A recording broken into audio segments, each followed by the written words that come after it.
Vous croyez connaître le pick and roll? Ajoutez un troisième joueur, un écran dans l'écran, et vous obtenez l'arme fatale du basket moderne, le Spanish pick and roll, aussi appelé pick de picker ou screen de screener. Utilisé en NBA, en Euroleague, dans tous les niveaux de jeu, ce système casse les défenses les plus organisées.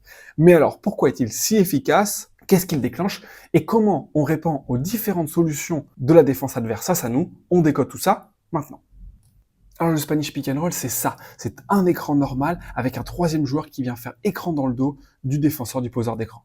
On va le revoir tranquillement ici. Vous avez l'écran qui est posé sur le porteur de balle. Ça, c'est assez classique. Normalement, on a les trois joueurs qui sont très espacés autour. Ici, pour le coup, le troisième joueur, il vient se rapprocher de l'écran pour pouvoir prendre par surprise le défenseur du poseur d'écran, le ralentir en le touchant. C'est très efficace, notamment sur les protections, parce que le grand se recule, il ne nous voit pas arriver, et donc on peut le toucher plus facilement, le ralentir et ouvrir l'accès au cercle complètement à nos coéquipiers. Et on verra à la fin qu'il y a différents espaces pour pouvoir jouer le Spanish Pick and Roll, comme ici par exemple, ce Spanish il peut se faire sur le côté, avec deux joueurs qui sont du coup en face, on les verra tout à l'heure, mais pour les options défensives, on se concentrera sur le Spanish au milieu. Alors la première option pour utiliser un Spanish Pick and Roll, c'est de ne pas utiliser un Spanish Pick and Roll, c'est la règle sur tous les écrans en général. On me met la pression, j'ai un défenseur de poseur d'écran qui est haut, un troisième défenseur qui aussi se rapproche de moi, donc si j'attaque à l'opposé, il y a vraiment plus qu'un 3 contre 2 avec énormément d'espace. Si je dois venir aider, je viens de très loin et donc j'ouvre un tir complètement tout seul à 3 points.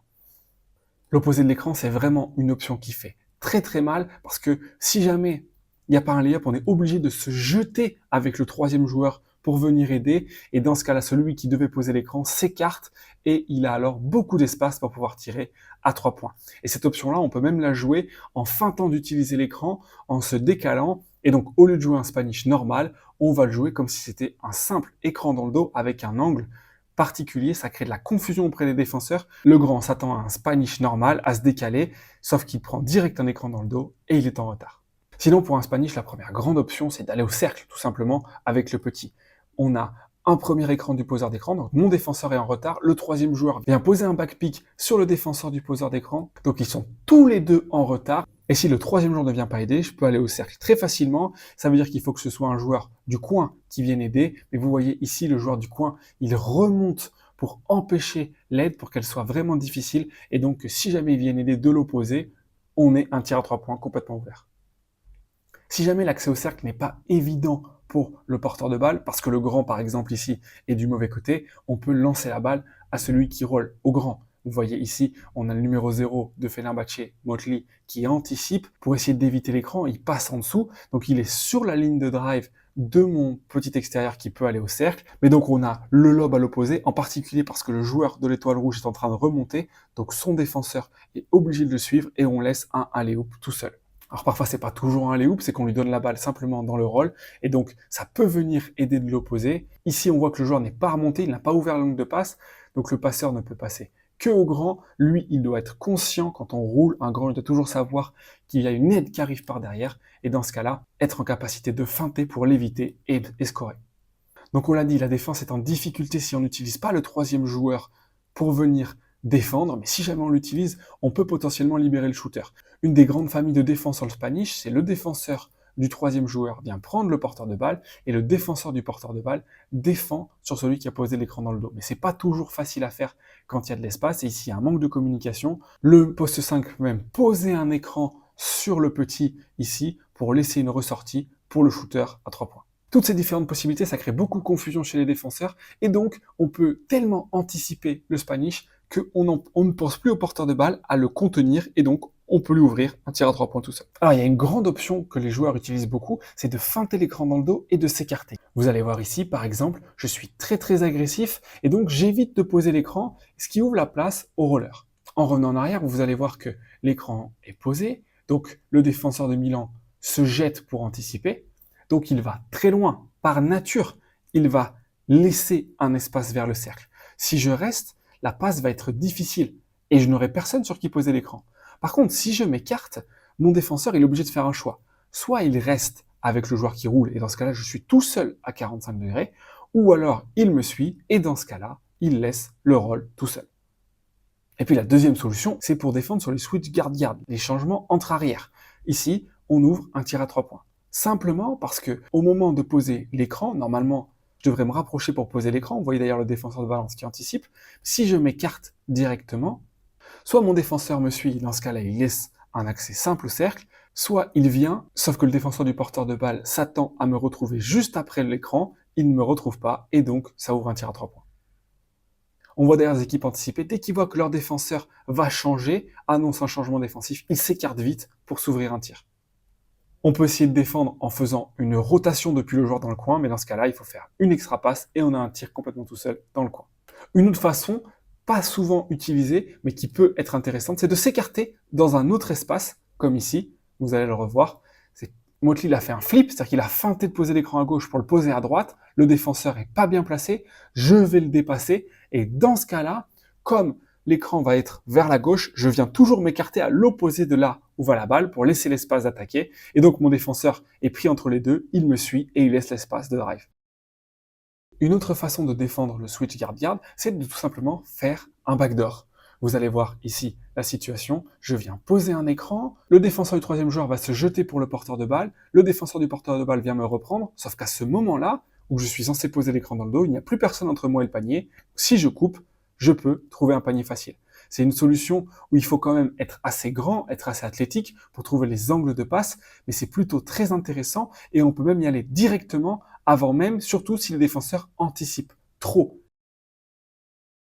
Et puis une dernière option qui tue vraiment ces situations-là, c'est de faire un écran sur son joueur. Ici, je suis censé changer entre arrière, mais mon joueur fait écran sur moi, je ne peux pas y aller. L'autre défenseur arrête de défendre sur le poseur d'écran, et donc on se retrouve à laisser un tir complètement ouvert. Puis une solution tactique également contre les switch guard, c'est de faire un flare screen. Ici, on va voir la situation avec Jokubaitis qui vient prendre l'écran, le Spanish, sauf qu'en fait, on va poser un écran sur le joueur qui est censé changer pour ouvrir un tir à Abrines. Vous allez le voir ici, je pose l'écran, le défenseur d'Abrines attend bien le dernier moment pour pouvoir changer, le défenseur du porteur de balle essaie de retrouver son défenseur, donc Abrines, et le grand, plutôt que de rouler, il vient poser un écran pour libérer Abrines pour un tir. Et on peut le faire même en libérant l'espace. Vous voyez qu'il n'y a personne dans le coin. C'est la même façon, je feinte le Spanish et ensuite je viens m'écarter. Si jamais le défenseur fait un switch guard-guard, il est très haut et donc c'est difficile à anticiper. Encore plus quand j'utilise un flare screen d'un autre joueur, comme ici c'est une autre solution tactique que vous offre le Spanish. Puis on l'a vu tout à l'heure avec le reject, on peut feinter d'utiliser Spanish pour en fait passer la balle et jouer comme un backpick normal.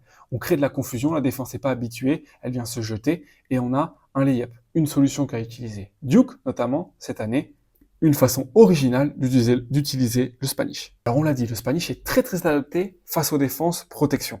Qu'est-ce qu'il en est face à la défense step? Mais il faut qu'on retrouve exactement les mêmes types d'attaques que l'on avait déjà vu dans notre vidéo spécifique sur comment attaquer les steps. En commençant par le slip. Vous allez voir ici, je feinte le Spanish, donc le défenseur du poseur d'écran anticipe, et je pars vite. Soit il reste très fort et dans ce cas-là, il y a un 2 contre 1 à jouer avec le troisième joueur qui s'écarte, ou alors je reviens vite et je suis en retard et je peux avoir un dunk. Le slip est une solution, le split en est une autre, forcément je feinte et je viens passer au milieu et ensuite je me retrouve avec un 2 contre 1. Vous avez toujours l'idée de déborder le step, on en avait beaucoup parlé quand on parlait du step, venir très loin parce que ça force la défense à faire un choix. Il le garde, de le faire sortir le plus loin possible et de le garder là parce que ça laisse le temps au joueur qui roule. Et dans ce cas-là, est-ce qu'on vient aider ou pas? Ici le troisième joueur il vient aider, donc ça ouvre un tir à 3 points. Sinon, une façon de venir aider, c'est pas du troisième joueur, mais du joueur à l'opposé, comme on le voit ici, mais dans ce cas-là, le joueur à l'opposé, il est complètement tout seul, et on peut soit avoir un tir, soit réattaquer pour un gros dunk ici. Quand il y a beaucoup d'agressivité, comme on l'avait vu, on peut jouer les short rolls. Donc, se mettre dans l'espace ici, si on est Derrick Lively, pour avoir de l'espace. Le joueur qui est censé poser l'écran s'écarte vite pour ouvrir une langue de passe. On a 2 lignes de passe faciles avec un seul joueur qui peut venir intervenir. Si la passe arrive à Lively, Klay Thompson peut couper. Par contre, si la balle arrive à Klay Thompson, on a alors Lively qui est tout seul. On vient aider de l'opposé, ça ouvre un tir à 3 points. Et puis la dernière solution, si jamais on fait un step under, c'est le Spanish, plutôt que de le poser sur le grand, le poser sur le petit. Parce que on veut pas faire switch guard-guard, donc il n'y aura pas de communication. Le grand en soi, peu importe, ça ouvre un grand accès vers le cercle, avec le grand qui fait un court screen. Vous allez me dire, qu'est-ce qui se passe si c'est le switch? C'est comme on a vu avec le step, les mêmes solutions qu'on a vues sur le switch se retrouvent. On vous invite à aller voir la vidéo correspondante. La première option, c'est d'attaquer, de faire switcher et ensuite de prendre de l'espace pour pouvoir jouer le mismatch en vitesse et pouvoir aller au cercle. On peut également jouer le mismatch petit, c'est-à-dire que le troisième joueur s'écarte, on isole le grand sous le cercle pour avoir un panier facile. Si c'est un peu moins clair, comme c'est le cas ici par exemple, on écarte bien, on isole le joueur tout seul pour pouvoir jouer un post-up avec notre poste 5 sur un petit. Alors on a vu toutes les options sur le Spanish, on va juste terminer pour vous dire qu'il y a différents spacings dans lesquels on peut le jouer. On peut le jouer sur le côté, comme on a vu tout à l'heure avec Milan. Et puis sinon, pour libérer de l'espace, on peut simplement tactiquement enlever le joueur, envoyer la coupe le long de la ligne de fond, de façon à ce que quand on joue le Spanish, il n'y a absolument personne qui puisse venir aider de l'opposé. Donc ça enlève de l'espace pour le drive, mais le joueur, il le sait, il n'y va pas à pleine vitesse, sous contrôle, pour pouvoir trouver son roller. C'est de jouer ce Spanish en feintant, parce qu'on sait qu'on va y avoir un screen guard-guard. Le joueur va à l'opposé dans le coin, pendant que sur le Spanish, on roll d'habitude. Ici, on va popper pour s'écarter et aller trouver le joueur avec beaucoup d'espace pour pouvoir jouer. On se dit à très bientôt pour une prochaine analyse.